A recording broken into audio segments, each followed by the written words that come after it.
नमस्कार, समाचार फर्स्ट में आपका स्वागत है। और आज हमारे बीच में वो शख्सियत है जिस शख्सियत ने पूरे हिंदुस्तान में अपने काम से अपना एक अलग नाम बनाया है। आज वो कांगड़ा चंबा संसदीय क्षेत्र से कांग्रेस के प्रत्याशी है। मैं बात करने जा रहा हूँ आनंद शर्मा जी की। सबसे पहले शर्मा जी आपका स्वागत है। सब धन्यवाद। आपकी केंद्र की राजनीति पर बहुत बड़ा अवसर रहा है और आपने बड़े अहम पदों पे काम किया। ये मेरा सौभाग्य है, यहाँ की जनता का आशीर्वाद था। हिमाचल एक छोटा प्रांत है, तो मैं दिल्ली गया। इंदिरा जी मुझे सबसे पहले लेके गई थी। 1984 में मैं सबसे छोटी उम्र का राज्यसभा का सदस्य। हम चाहते थे कि हिमाचल में रहे, पर इंदिरा जी की सोच कुछ और थी, उन्होंने कुछ और देखा था। सबसे बड़ी जिम्मेवारी है संगठन ने दी। संगठन के अंदर थी राष्ट्रीय स्तर की, और बाद में सरकार में कई पदों पर, कई मंत्रालयों का कार्यभार मिला। जी आनंद जी, तो जैसे कि हम जानते हैं, जब आप केंद्रीय मंत्री रहे, आपके उस कार्यकाल में आपने बहुत बड़े बड़े काम हिमाचल प्रदेश में करवाए। चाहे वो आईआईटी लाना हो, चाहे पासपोर्ट ऑफिस उस जमाने में खुलवाना हो, और लिस्ट बहुत लंबी है। आपने बहुत सारे काम हिमाचल प्रदेश में इंडस्ट्रियल एरियाज बनाए। जी, कंदरौरी, कांगड़ा में कांगड़ा टी को आपने, देखिए, टी बोर्ड के हेडक्वार्टर सिर्फ कलकत्ता में था। जी कि मैं कॉमर्स मिनिस्टर था, मैं यहाँ आया। एम्ब्रिज बिहारी लाल बुटेल जी, आशीष बुटेल के पिताजी, उन्होंने मुझसे मांग की थी, तो हमने टी बोर्ड का रीजनल हेडक्वार्टर यहाँ पे स्थापित किया। अभी एस्टैब्लिश्ड यहाँ पे है पालनपुर में, वो काम कर रहा है। That's why टी म्यूजियम में। कांगड़ा जो लोकसभा क्षेत्र है जहाँ से आप इस बार चुनाव लड़ रहे हैं, वहाँ भी आपने काफी काम कराए। यहाँ से भले ही आपने राजनीति पहले नहीं की, लेकिन आज राजनीति नहीं, कांगड़ा चंबा संसदीय क्षेत्र रिपोर्ट करी, पूरे हिमाचल में करी है, दशकों से करी है। मैं छात्र संगठन के स्थापक में से वो से, तो हमने यहाँ पे भी सारी इकाइयाँ बनाई। फिर हिमाचल युवा कांग्रेस का अध्यक्ष लंबे समय तक था, तब मैंने यहाँ पे सारी ब्लॉक कमेटीज बनाई, सारी जिला कमेटीज बनाई। ये दशकों पुरानी बात है, मैं 1978 से आगे की बात कर रहा हूँ। 1984 में मैं सांसद बन गया था, संसद सदस्य। तो यहाँ तो रहा, यहाँ का तो एक एक चप्पा मेरा देखा हुआ जी।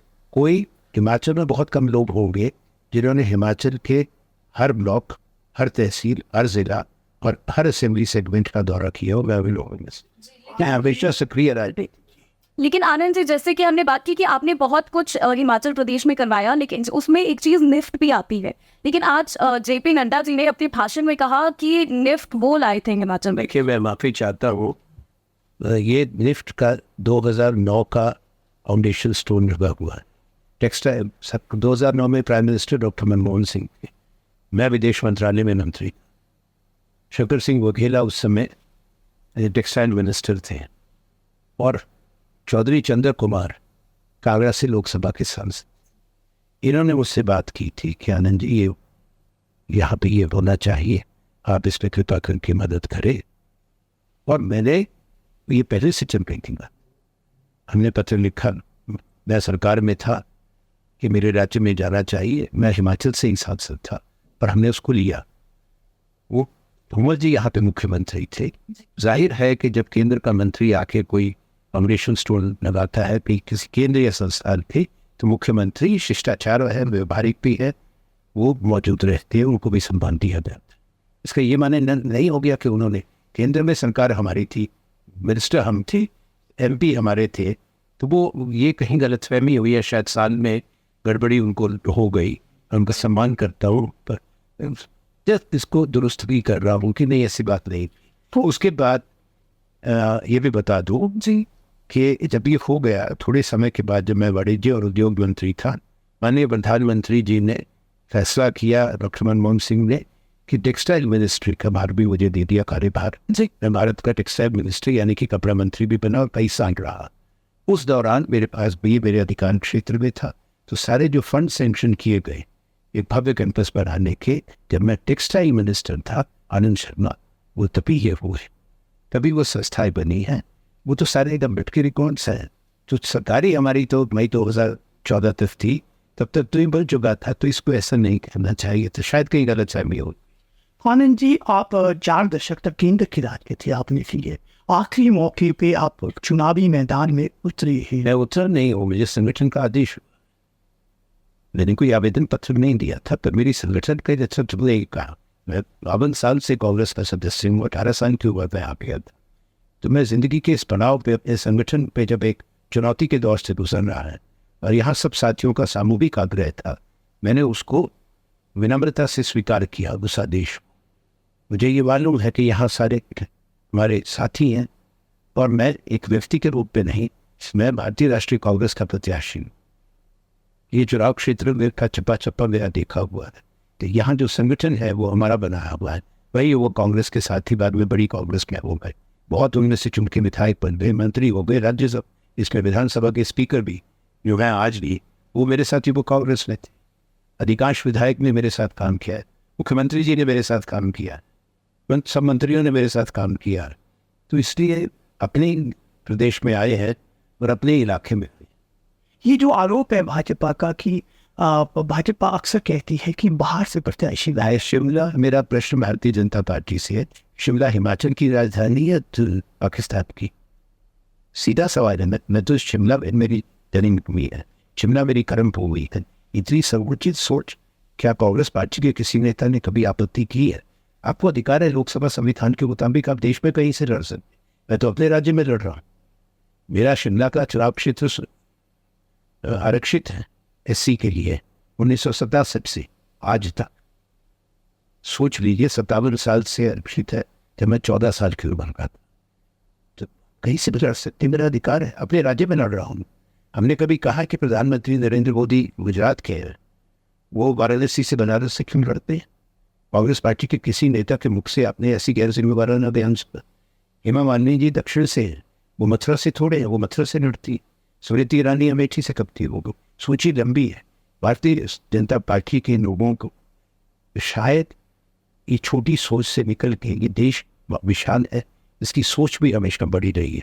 कृपा करके ऐसी गैर जिम्मेवाराना बयान बना दे तो नरेंद्र मोदी जी को और उनके राष्ट्रीय अध्यक्ष को ऐसे लोगों को लगाम लगानी चाहिए, क्योंकि ये उनकी अपनी सोच के खिलाफ। जी आनंद जी, जो 400 पार वाला नारा इस बार दिया है भाजपा ने, उसको लेकर आप क्या सोचते हैं? क्या वो ओवर एम्बिशियस एक नारा है? अहंकार। और इसमें एक बहुत बड़ी आशंका है। 400 को क्यों सोचते? वो देश का संविधान बदलना चाहते हैं, संसदीय प्रणाली को खत्म करना चाहते हैं, देश में आरक्षण को खत्म करना चाहते हैं। ये शंकाएं हैं। क्यों वो कह रहे? ऐसा तो देश में कभी नहीं हुआ। चुनाव का मतलब चुनाव। अभी इलेक्शन कमीशन ने नोटिफाई नहीं किया, जब तक वो चुनाव आयोग नहीं करता तब तो कोई कह नहीं सकता ना। 7 चरण का चुनाव है, 4 चरण का हो चुका है, 5वें चरण का 20 तारीख को मतदान होना है। तो नोटिफिकेशन से पहले 400 पार का नारा कहाँ से आ गया? जी आप ये तो आपने जी देखिए, जी वो संविधान का अपमान है, जी जनमत का अपमान है, मतदाता का अपमान है। चुनाव में क्या होता है? जनादेश। जनादेश के बाद चुनाव सरकार बनती है ना। अब जनादेश तो आएगा, क्या जनादेश है? वो 4 जून सुबह 6 बजे 7 बजे ईवीएम्स खुलेंगी पूरे देश की, तो कैसे 400 पार कह दिया? और जो माहौल है देश में, देश परेशान है, देश के साथ वायदा खिलाफी हुई है, झूठे वायदे किए गए, जो वायदे किए गए वो पूरे नहीं हुए। आज बड़ा बड़ा कहा जा रहा है मोदी की गारंटी, 2014 की 2 करोड़ रोजगार की गारंटी का क्या हुआ? 15 लाख रुपए सबके खाते में आने का क्या हुआ? तो इस बात को भूल जाइए। 400 पार भी छोड़ दे। हम तो अब चुनाव के 4 चरण हो चुके, 5वें का मतदान होने वाला है 2 दिन में। मैं कहता हूँ 200 पार नहीं। जी जी आपने जनादेश की बात की, तो जनादेश हिमाचल प्रदेश में जब चुनाव हुए थे तो जनादेश कांग्रेस पार्टी को मिला था और कांग्रेस की सरकार बनेगी, लेकिन उसके बाद सरकार को डिस्टेबल करने की कोशिश की गई है। स्टेबल नहीं करने की, गिराने की। ये अपने चुनाव चिन्ह को भी बदनाम करते हैं, क्योंकि गलत काम करने का नाम ऑपरेशन लोटस क्यों रखा? सर पर ये मान तो चाहिए, इन्होंने ऑपरेशन लोटस की तैयारी थी, मान नहीं रहे हैं जनाब। मान नहीं रहे तो उनके पास कैसे कोई रिश्तेदारी थी जो कि सारे लोग दल बदल करके उनके पास चले गए और उन्हीं के टिकट पर अब चुनाव लड़ रहे हैं, उन्हीं के चुनाव चिन्ह पे। जो 6 के 6 विधायक थे, जयराम नाम आने तो नाम आने, प्रत्यक्ष को प्रमाण किया सामने है ना, किसके टिकट पे लड़ रहे हैं, किस दल को उन्होंने ज्वाइन किया, किसके लिए वोट किया है। तो ये क्या बात, ये अजीबोगरीब स्थिति है, सामने दिख रहा है, बच्चा बच्चा देख रहा है। और ये कोई ऐसा थोड़ी कि हिमाचल में किया, हिमाचल में ये विफल हो गए जी, वरना अरुणाचल से शुरू हुए, उत्तराखंड में सरकार गिराई चुनी हुई कांग्रेस की, उसके बाद कर्नाटक में गिराई, मध्य प्रदेश में गिराए, झारखंड में कोशिश करी, फेल हो गए, छत्तीसगढ़ में कोशिश की, महाराष्ट्र में हमारी सरकार नहीं थी पर एमवीए की थी, आघाड़ी की थी, उसको इन्होंने गिरा लिया, दोनों दल तोड़ दिए। हिमाचल में ये रह गए, अब ये कहीं फंस गए अपने चक्रव्यूह में। वो 6 जो लड़ रहे हैं उपचुनाव, देख लीजिएगा 4 जून को अनुराग ठाकुर ये कहते गए हैं कि हम चौका और छक्का लगाएंगे, पर उनको मेरा कहना ये है कि क्रिकेट में पहली बॉल पे आउट भी होते और लेफ्ट पे जाते हो 0। तो अरे जब वापिस आता हूँ आपके चुनाव पर, जिस तरह आप जानते हैं कांगड़ा चंबा बहुत बड़ा लोकसभा क्षेत्र है और लगातार 3 बार यहाँ से भाजपा जीत रही है और पिछली बार रिकॉर्ड मतों से देश में सब जगह बड़े। तो आपके सामने क्या चुनौतियां हैं कांगड़ा चंबा में और कौन से मुख्य मुद्दे हैं जिनको लेकर के आप? देखिए, पहले तो हर चुनाव अलग हो। पिछली बार उन्माद दूसरा था, पिछली बार हवा दूसरी थी, इस बार हवा का रुख बदला, देश समय बताएगा। क्योंकि लोग समझ चुके हैं और ये एक्सपोज हो चुके हैं। पहली बात, लोग भी तो सब मानते हैं, कुछ लोगों को कुछ समय के लिए थमा जा सकता है, जो पुरानी कहावत, सब लोगों को भी कुछ समय के लिए, सब लोगों को सारे समय के लिए नहीं बनाया जा सकता। ये अब वही बात पहुंच रही है। जहाँ तक प्राथमिकताएं है गई, कहाँ से शुरू करूं? दो कांगड़ा की भी और चंबा की भी। कांगड़ा में एक तो रेल का, कांगड़ा रेल बहाल होनी चाहिए। पहले चलती थी, लोगों को सहूलियत थी, 7 रेलगाड़ी चलती थी, ट्रेन पठानकोट जोगिंदर। इन्होंने कहा था बीजेपी ने कि नैरो गेज से उसको कन्वर्ट करके ब्रॉड गेज भी कर देंगे, वो तो हुआ नहीं, नैरो गेज की भी बंद कर दी। अब जब हमने ये विषय उठाया तो इन्होंने आनंद फानंद में शटल ट्रेन चलानी शुरू कर दी, लोगों को धोखा देने के लिए। अरे हमने शुरू कर दी, वोटर वो विवेक रखता है तो जान गए कि क्यों कर रहे हैं, क्योंकि आनंद शर्मा बोल रहे हैं, मेरे दल के साथी बोल रहे हैं, मुख्यमंत्री बोल रहे हैं, चंद्र कुमार बोल रहे हैं, तो कहा कि जल्दी से कुछ कर दो। तो लोग समझ रहे हैं कि अपना ये और भी जो है बेनकाब हो रहे हैं। खैर ठीक है, उनकी सोच वैसी है, मुझे उस पर कोई एतराज़ नहीं है। तो ये एक प्राथमिकता होगी और जहाँ जहाँ फाटक है रेल के, वहाँ भी लोगों को समस्या है, वहाँ ओवर ब्रिजेस बनाना होगा, वो भी काम करना है। यहाँ के पर्यटन को बढ़ावा देंगे, इको फ्रेंडली टूरिज्म, यहाँ पे बहुत कुछ हो सकता है। ट्रैक टूरिज्म, इसमें चंबा भी शामिल है, बहुत खूबसूरत इलाका है, बड़ा इलाका है, वाटर स्पोर्ट्स हो सकती है, हमारे पास बड़ी बड़ी लेक्स है यहाँ पे, डैम्स के ऊपर भी है, पौंग डैम पर भी है, चमेरा पर भी है, और वो उसको बढ़ावा दिया जा सकता है। ट्रैकिंग की बहुत अच्छी ट्रैक्स है यहाँ पे, उस एडवेंचर टूरिज्म की मैंने कहा, इको फ्रेंडली के साथ साथ एडवेंचर टूरिज्म और रिलीजियस टूरिज्म, ये पूरा सेपरेट है। शक्तिपीठ है, हमारा प्रयास होगा एक तो और भी भव्य बनाना अपने मंदिरों को। माताओं के मंदिर तो हमारे ज्वाला जी है, कांगड़ा माता है, चामुंडा है, तो अगर उत्तराखंड में चारधाम यात्रा होती तो हिमाचल में क्यों नहीं हो। पर एक कनेक्टिविटी बढ़ावा देना है। कांगड़ा में एयरपोर्ट है तो उसमें छोटे जहाज उतरते हैं, उन्हें आदि बात हम चाहते हैं कि दुनिया के लोग यहाँ पे आए। चंबा को भी हमको देखना है, डलहौजी को भी देखना है, ये शहर वो बड़ा बुझाएंगे, सैलानी अगर टूरिस्ट यहाँ पे नहीं आएंगे। तो पठानकोट एयरपोर्ट, सिविलियन एयरपोर्ट, जहाँ पे बड़े जहाज बोइंग लैंड कर सकते हैं, उसको वापस खुलवाएंगे संघर्ष करके। क्योंकि ये कहना है कि ये सिक्योर डिफेंस एयरपोर्ट है, बिल्कुल गलत बात है। अगर डिफेंस एयरपोर्ट है तो श्रीनगर एयरपोर्ट पर भी सिविलियन जहाज नहीं उतर सकते, चंडीगढ़ नहीं उतर सकते, पुणे नहीं उतर सकते, गोवा नहीं उतर सकते। तो ये बात जो सरकार की सोच है गलत है, उसको हम ठीक करेंगे। उसके साथ साथ यहाँ एक मेडिकल हब, यहाँ मेडिकल कॉलेज है, प्राइवेट हॉस्पिटल्स भी है, पर हम चाहेंगे सरकारी भी बड़ा अस्पताल या सुपर स्पेशलिटी कांगड़ा में भी बने, जोनल अस्पताल हरियाणा के उसको अपग्रेड करे। कुछ चंबा के लिए बहुत जरूर, चंबा में भी एक सुपर स्पेशलिटी हॉस्पिटल, जो कांगड़ा में तो बन गए, चंबा में भी एक central educational institution of excellence, जो उच्चतम शिक्षा का एक संस्थान केंद्र की तरफ से आएंगे। अब जो मैंने शुरुआत की थी हिमाचल में पासपोर्ट की, जब वह विदेश मंत्रालय में था 2007 में, हमने खोला था रीजन पासपोर्ट ऑफिस में प्रावधान था, बाद में जिलों में और रीजन्स में भी जोन्स में बनेंगे। तो अब यहाँ बन जाता है, धर्मशाला पानपुर में यहाँ तो बन जाता है हमसे। पर चंबा में नहीं, वो चंबा में पासपोर्ट का घर है नहीं बने। साथ में यही जो मैंने इको फ्रेंडली इंडस्ट्रीज की और टूरिज्म की बात की, दोनों के लाभ बहुत अच्छे थे। काबरा और चंबा एक चुनाव था। चंबा शहर के ये अर्बन रिन्यूअल मिशन विशेष पुराने इन्होंने बंद कर दिए है, इसमें केंद्र 90% पैसा देता था और राज्य से 10%। वो करना आवश्यक मैं मानता।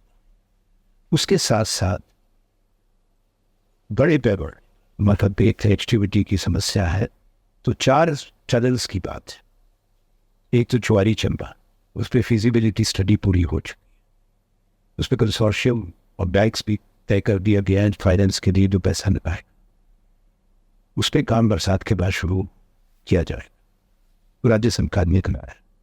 मेरे मुख्यमंत्री से बात हुई है और हमारे जो स्पीकर है कुलदीप पठानिया, उन्होंने विशेष रुचि इसमें ली है, जो बाकी हमारे विधायक के नीरज है। तो ये तो भी एक तरफ हो गया। उसके साथ साथ दूसरी एक होली उठाना है।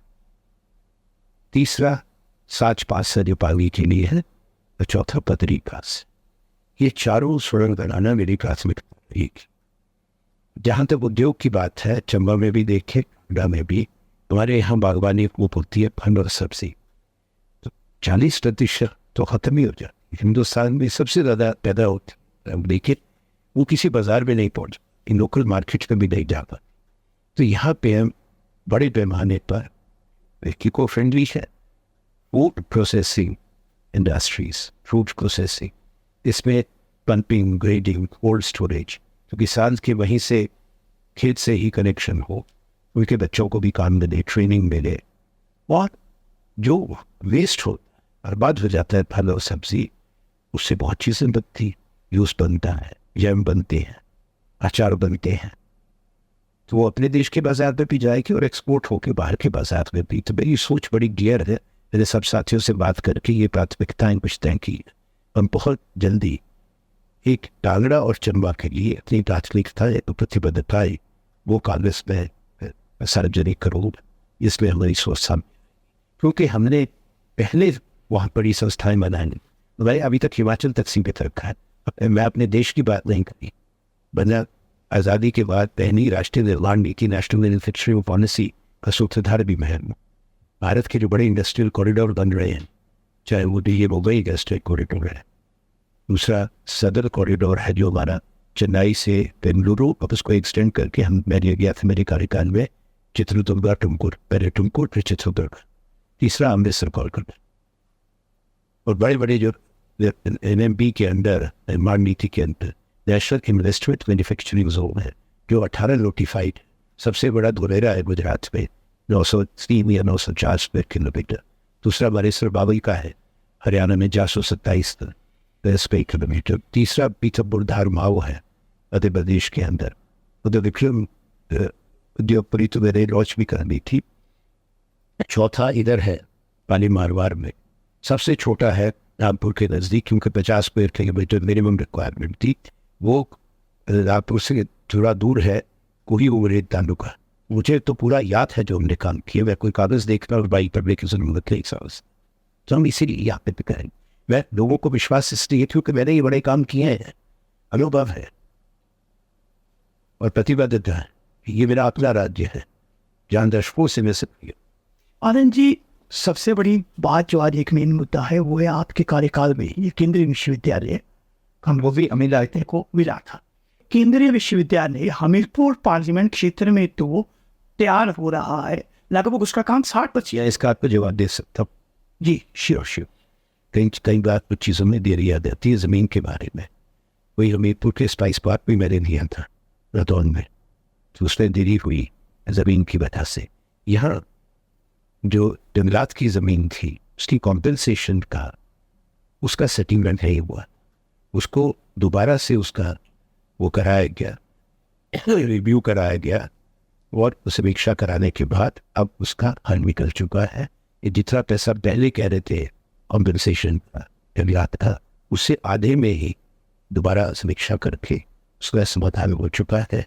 और अभी तुरंत इसी से जुड़ता सवाल है मैम कि मामला चाहे रेल का हो चाहे केंद्रीय विश्वविद्यालय का हो, कांगड़ा चंबा अपनी आवाज़ उठाने में क्यों पीछे रहता है? क्या मैं पिछले 15 साल का तो जवाब में से मत मांगे। कि मैं तो यहाँ से था नहीं। मैं जब यहाँ से सांसद लोकसभा का नहीं था, सिर्फ राज्यसभा का था हिमाचल से, और भी थे, किसी ने किसी को रोका तो नहीं था ये काम करने से। शांता कुमार जी भी, मैं उनका आदर करता हूँ, वो भी मंत्री थे केंद्र में उस समय के लिए, मुख्यमंत्री रहे। कोई बड़ा संस्थान तो बनने चाहिए देना। ये प्रदेश अपना है, देश भी अपना है, सरकारें आती रहती है जाती रहती। यहाँ पे उनके पास खाद्यान्न विभाग थे, बड़े बड़े खाद्यान्न के भंडार थे, गोदाम बन सकते थे, कोल्ड स्टोरेज बन सकते थे। तो देखिए सोच की बात। अब आगे हम फाइनल रूट की ओर चलते हैं कि लगभग आपका पूरा लोकसभा क्षेत्र का दौरा पूरा हो जाएगा जयसिंहपुर करने के बाद, तो सारे 17 के 17 हल्की टच। तो आपको क्या लगता है कि क्या माहौल है और क्या समय कम नहीं मिला आपको लोगों के? समय कम की बात नहीं। एक तो हमारे संगठन वो कांग्रेस का प्रत्याशी, यहाँ 16 में से 11 विधायक हुआ है। यहाँ हमारे संगठन की मजबूती खाई है। हमारी सरकार है, सरकार ने अच्छा काम किया आपदा के दौरान। हिमाचल वासियों को ये भी मालूम है, 2 चीज़ें कभी नहीं भूलेंगे, कि हमारे साथ बेइंसाफी हुई, सौतेला व्यवहार किया गया आपदा के दौरान। कि केंद्रीय जो राहत आपदा कोष है, नेशनल डिजास्टर रिलीफ फंड, उससे हिमाचल को उसका हक है कि हमको 1 रुपया केंद्र में नहीं। हमारा पूरा इंफ्रास्ट्रक्चर, सड़कें टूटी, पुल बह गए, पल बिजली योजनाओं को नुकसान पहुंचा, हजारों घर खत्म हो गए, 25,000 लोग बेघर हो गए, टेंट्स में बैठे रहे। ये वास्तविकता है। 600 के लगभग मौत हो गई, परिवार के परिवार खत्म हो गए। केंद्र संवेदनहीन, हिमाचल कानून बुरे नहीं है, ये जख्म ताज़ा है। एक दूसरी बात, केंद्र सरकार की कथनी, उन्होंने इतने बड़े बड़े वायदे किए थे, देखा जो कभी तो होगा, हिसाब किताब भी होगा। हम तो अपना हिसाब दे रहे हैं उस समय का भी, जब मैं से चुनाव नहीं लड़ रहे थे। तो जो मैंने 17 साल 12 साल 14 साल पहले किया, मैंने सपने में भी नहीं कभी सोचा था कि पार्टी कहेगी जाके चुनाव वहाँ से देखा। मैंने तो किया है ना, तो इस तो ये ना। दूसरा, देरी की कोई बात नहीं है कि लंबे समय से काम किया देश में और दुनिया में। कोई घर, कोई गांव, कोई शहर नहीं है, कस्बा नहीं है, आनंद शर्मा का चेहरा ग्रामर नहीं था, इसमें कोई शक नहीं। आप निश्चित तौर पे आपका फिर देश की राजनीति में लोग मुझे संसद में सुनते रहे। जब मैं मंत्री भी नहीं था, 8 साल में उपनेता था राज्यसभा। क्या लोग जानते हैं, लोगों ने सुना है। अब बहुत खुशी से आते हैं, जिन बच्चों ने नहीं देखा वो भी आते हैं, सब लोग फोटो खिंचाते हैं, बिछवाते हैं उनके साथ, ये बात कहते हैं। उसमें आखिरी सवाल कि आप जिस क्षेत्र से चुनाव लड़ रहे भी को भी सबसे ज्यादा परमवीर चक्र कामरा ने ये थे, सबसे पहला भी चंबा से ही है। हमारी हिमाचल रेजिमेंट की तलक बड़ी पुरानी बुनियादी बात कुछ और है। ये सरकार देश की सुरक्षा से खेल रही है, देश की फौज को कमजोर कर रही है। कि जो अग्निवीर योजना लाए है, शब्द बड़ा प्रभावशाली लगता है, पर वो 4 साल के लिए हमारे बेटे जाएंगे। अब तो बेटियाँ भी जाती हैं इनसे तो फौज में, या कम संख्या में हो। अब तो वो एक्शन ड्यूटी के लिए भी सुप्रीम कोर्ट का आदेश है, 4 साल के लिए जाएंगे। 17 साल का 18 साल का बच्चा 22 साल की उम्र में बाहर आएगा, बच्चा फौज बना दिया, उसको कोई पेंशन नहीं मिलेगी, कोई स्वास्थ्य सुविधाएं नहीं मिलेगी, कोई सामाजिक सुरक्षा की छतरी उसके पास नहीं होगी, फौज की कैंटीन से राशन नहीं ले पाएंगे। तो सेवा पर अगर जान दिए देश की रक्षा करते हुए शहीद का दर्जा नहीं मिलेगा, माता पिता को कोई पेंशन नहीं मिलेगी। इससे बढ़ के गलत बात। सरकार कहती है 11 लाख लेके आए, उसमें 5.5 लाख उनके अपने वेतन, पहाड़ जैसी जिंदगी सामने। सब लोग कहते हैं, आज मोदी जा रहे हो, लोग कह रहे हैं, बैठकों में कह रहे हैं कि उनको तो कोई गाँव में, आज भी मैं सुन रहा था कई जगह कल भी, कि कोई लड़की शादी में नहीं देगा कि भाई ये तो कच्चा फौजी है, छोटी उम्र में बाहर आ गया, आगे इसके पास कोई जिंदगी में कुछ है नहीं। तो ये क्या है? फिर 4 साल में तो ट्रेनिंग भी पूरी नहीं होती। इसलिए हमने कहा है कि हम इसको खारिज करेंगे, जैसे हम आएंगे हम इसको ख़त्म करेंगे, पुराने जो फौज की भर्ती बहाल करेंगे। आपने सिर्फ हिमाचल रेजिमेंट की बात की, उससे आगे बढ़ के बात करिए कि सरकार की इस नीति से रेजिमेंट कल्चर हिंदुस्तान से खत्म किया जाता है। रेजिमेंट कल्चर ज़मीन से जुड़ा हुआ है, चाहे पंजाब रेजिमेंट है, चाहे सिख है, चाहे बिहार है, चाहे मद्रास है, ये चाहे गोरखा है, कुमाऊँ है, बड़वानी है, कुर्द है। तो ये इस तरह से ख़त्म करना बहुत गलत बात हुई। डोगरा रेजिमेंट तो है, कई है डोगरास की, आर्टिलरी में भी है, इन्फेंट्री में भी है, वो हिमाचल को भी जोड़ती हैं डोगरा रेजिमेंट्स। जम्मू इलाके को भी जोड़ती हैं। तो हिमाचल से 6,000 फौजी जाते थे, जो ये फीडर स्टेट्स है जहाँ से मैक्सिमम भर्ती होती थी। और अगर जनसंख्या की प्रतिशत अनुपात में देखें तो नंबर 1 पे हिमाचल में दर्जा। अब 400 भी नहीं जाएंगे जो भाई इन्होंने क्योंकि बदल दिया बिल्कुल। ये चिंता की बात है। अब हमारे 400 से ज्यादा बच्चे नहीं जाएंगे, 400-500 जाएंगे, 5,000-6,000 जाते थे साल के। तो ये बुनियादी बात है जी। इसलिए ये चिंता हमको कि हिंदुस्तान की फौज को कमजोर कर गए। हमारे बच्चे जो फौज में जाते हैं कितनी मेहनत करते हैं, एक्सरसाइज करते हैं, ट्रेनिंग करते हैं, उसके बाद में उनकी जिंदगी बर्बाद कर दी। जी, तो ये थे हमारे साथ आनंद शर्मा, जिनकी आवाज़ आपने सदन में कई बार सुनी है और अब जनता के बीच में है। अपनी आवाज़ ले जाकर अपने मुद्दों के साथ किन किन मुद्दों को लेकर आपके बीच में आएंगे, तय आप जनता को करना है कि आप सदन में अपनी आवाज़ किससे बनाएंगे। आनंद जी, हमें समय देने के लिए आपका बहुत बहुत शुक्रिया। और इसी के साथ आप भी इजाज़त दीजिए मुझे और रजस्वी को, और देखते रहिए समाचार फर्स्ट टू द पॉइंट।